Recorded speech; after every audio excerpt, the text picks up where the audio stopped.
আসসালামু আলাইকুম রহমতুল্লাহি ওবারাকাতুহু। শুরু করছি মহান আল্লাহ তাআলার নামে, যিনি আমাদের সৃষ্টি করেছেন, যিনি সৃষ্টি করেছেন এই পুরো বিশ্ব ব্রহ্মাণ্ডকে। তো আজকে ইনশাআল্লাহ আপনাদের মাঝে একটা হাদিস শেয়ার করব। তো হাদিসটা শোনার পর আপনারা বুঝতে পারবেন যে আসলে মানব জাতি কতটা নিকৃষ্ট হতে পারে। একদিন প্রিয় নবী হজরত মুহাম্মদ সাল্লাল্লাহু আলাইহি ওয়াসাল্লাম কিছু কাজের জন্য একটি বাজারে যান। তো সেই বাজারে যাওয়ার পর আমাদের প্রিয় নবীর একটি উট অনেক পছন্দ হয়। তো প্রিয় নবী সেই উটের মালিকের কাছে যান। তো মালিকের কাছে যাওয়ার পরে উটটির দামাদামি করা হয়।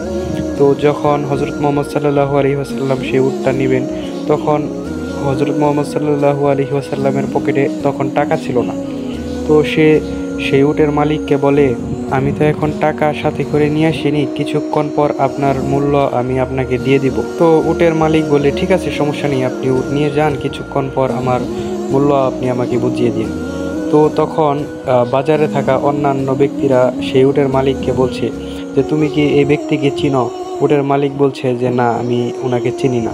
তারপরে বলছে যে, তুমি কি ওনার ঠিকানা চিনো? বলছে, না, আমি ওনার ঠিকানাও চিনি না। তারপরে বলছে যে, তুমি যে উটটা ওনাকে দিয়ে দিলে, এখন যদি তোমার টাকাটা উনি না দেয়।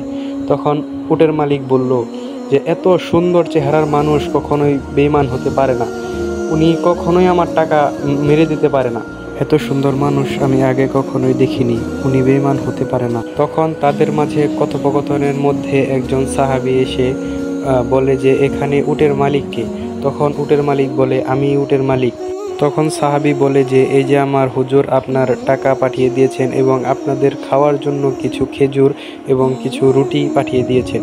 সুবহানাল্লাহ। তো এই হাদিসটি বলার কারণ হলো, দেখুন, একজন সাধারণ উটওয়ালা যিনি বাজারে উট বিক্রি করছিলেন, তিনি পর্যন্ত হজরত মোহাম্মদ সাল্লাল্লাহু আলাইহি ওয়াসাল্লামের নূর দেখে সে বিনা পয়সায় তার উটটা দিয়ে দিয়েছিল।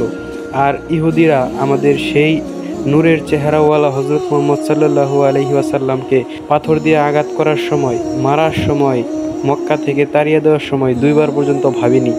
তো আপনারা চিন্তা করুন যে আসলে তখনকার দিনের ইহুদিরা কতটুকু নিকৃষ্ট ছিল। তো এখনও সেই সময়ের কথা শুনলে অনেক খারাপ লাগে, যে সময় হজরত মুহাম্মদ সাল্লাল্লাহু আলাইহি ওয়াসাল্লাম ইসলামের জন্য অনেক কষ্ট করেছেন, অনেক সাহাবী নিজের জীবন দিয়েছেন, আর ইহুদিরা ইসলামকে ধ্বংস করার চেষ্টা করেছেন। কিন্তু আজ এই সময় ইসলাম টিকে আছে একমাত্র হজরত মুহাম্মদ সাল্লাল্লাহু আলাইহি ওয়াসাল্লামের জন্য। আমরা গর্বিত যে আমরা হজরত মুহাম্মদ সাল্লাল্লাহু আলাইহি ওয়াসাল্লামের একজন উম্মত। কিয়ামতের দিন যখন সবাই ইয়া নাফসি ইয়া নাফসি বলে চিৎকার করবে, তখন শুধুমাত্র একজন ব্যক্তি থাকবে যে বলবে, ইয়া উম্মতি ইয়া উম্মতি, সে হলো আমাদের প্রাণপ্রিয় হজরত মুহাম্মদ সাল্লাল্লাহু আলাইহি ওয়াসাল্লাম। তাও এখন অনেক এমন মানুষ আছে যারা হজরত মুহাম্মদ সাল্লাল্লাহু আলাইহি ওয়াসাল্লামের উম্মত হয়েও নিজেকে গর্ববোধ করে না। তাদেরকে ধিক্কার জানাই। ইনশাআল্লাহ আল্লাহ তাআলা যতদিন এই পৃথিবীতে বাঁচিয়ে রাখবে, আল্লাহর ইবাদত এবং হজরত মুহাম্মদ সাল্লাল্লাহু আলাইহি ওয়াসাল্লামের দেখানো পথে চলবো ইনশাআল্লাহ।